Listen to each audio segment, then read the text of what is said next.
Siyempre, dahil malapit na nga ang graduation ng aming mga bunso, kami nga ay nag-usap na mag-pamper time din pag may time. Siyempre, deserve din naman nating mga mother na tayo ay magmukhang tao paminsan-minsan. Hindi na lang puro stress ang ating iniisip.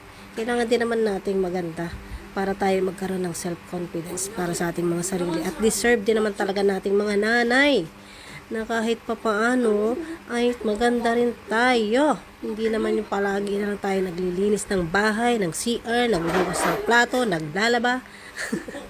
At ayan nga, isinalang na nga si Inday at pinaplansya na nga aking buhok. Hindi ko na nakuhanan ng before dahil alam nyo na, tayo ay hindi na masyadong nagpo-focus sa video-video. Kaya ayan, yung ginagawa na lang ang ating nakuhanan. Pinaplansya na nga yung buhok ni Inday dyan. At syempre tapos na nga kulay. Ayan na nga yung finished product. At ayan, mukha na naman tao ang inyong Inday. Kaya ready na naman humarap sa camera. Hintayin nyo ang pagbabalik. Charot!